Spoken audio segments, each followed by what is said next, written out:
A serious wreck overnight leaves a motorcyclist in bad condition this morning. The crash was at Comanche in Wyoming in northeast Albuquerque. It happened around 10 last night. Police say the motorcyclist, who was not wearing a helmet, was struck by a vehicle. The driver of the car was not injured, but the motorcyclist was taken to the hospital in critical condition. A 5-year-old boy in Albuquerque is lucky to be alive after getting a hold of a sawed-off shotgun. And you're not going to believe who the gun belonged to and how the boy got it. Police say this started Sunday night when Gregory Grant here threatened his sister-in-law and pointed the gun at her. They say he took off and tried to hide the gun. Yesterday, they found Grant near Mountain and 7th, and before police caught him, they say Grant hid the gun at his relative's shed. He didn't do a very good job of hiding the gun, and some family members of his, a 5-year-old, found the gun and began playing with it. Officers in the area saw the boy with what they think was a sawed-off shotgun. They say they tried to get it away from him, but before they could, the boy fired around into the air. Now, thankfully, it doesn't look like anyone was hit by it. The boy was scraped up, though, but will be okay. Police say besides a 5-year-old, there was also a 2-year-old and an 18-month-old at the home. Police say at this point, the boy's parents are not facing any charges.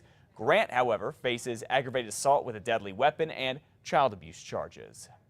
Investigators now trying to figure out if a softball coach who is accused of molesting one of his players here in New Mexico could have done it to others. Police in Carlsbad say John Aragon touched a 13-year-old girl 3 times at his home and while they were away at softball tournaments, all starting in October of 2013.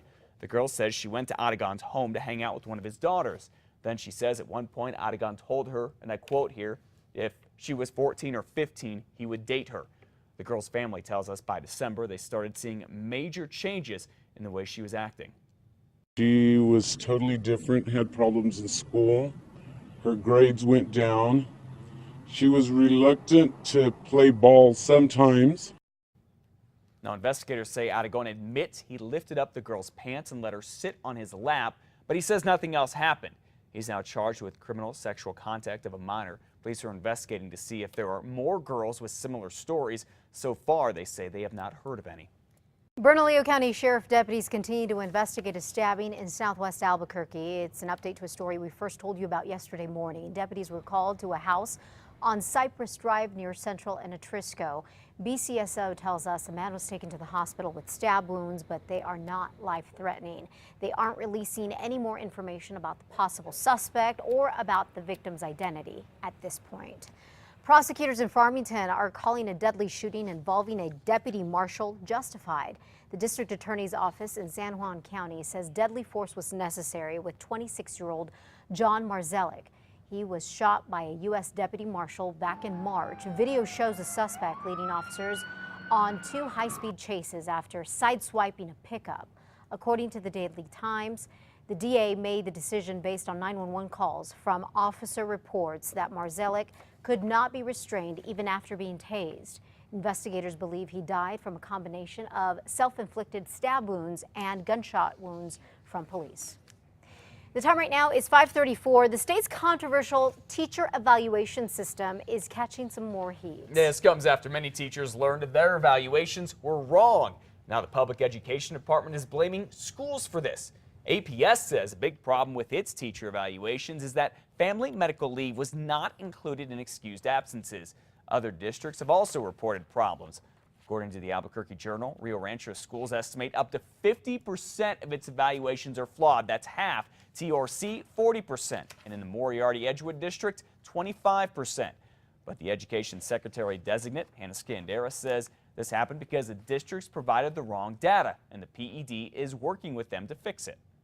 Are we going to work out some bumps in the road? Absolutely. This is a bump in the road. We're going to work with our districts and partner with them to get it right. Ms. Scandera tells us the wrong evaluations will not have an effect on teachers' pay or the school grades that the state hands out every year because they will be corrected before this school year. Well, President Obama is asking Congress to find money for the nation's roads and bridges. The president says by next month, the Highway Trust Fund will run out of money. This could mean road construction projects could come to a halt and workers could lose their jobs. In the past, there's been talk that this could affect the I-25 Paseo project. The president is proposing a $302 billion plan That would go for quite some time, I believe 4 years, but says he'd support an $11 billion proposal from Congress to finance transportation projects for the next 9 months.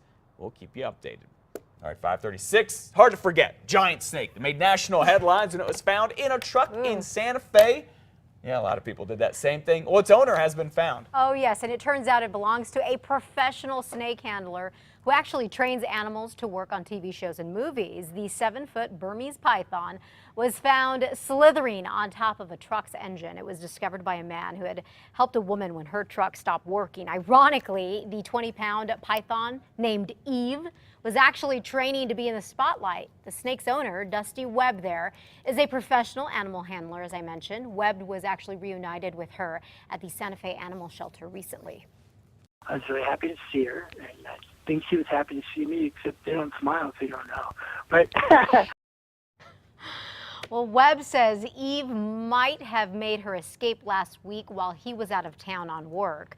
Animal Services will inspect his home today to make sure his other snakes have the proper enclosures, and they'll decide if he can take Eve home soon.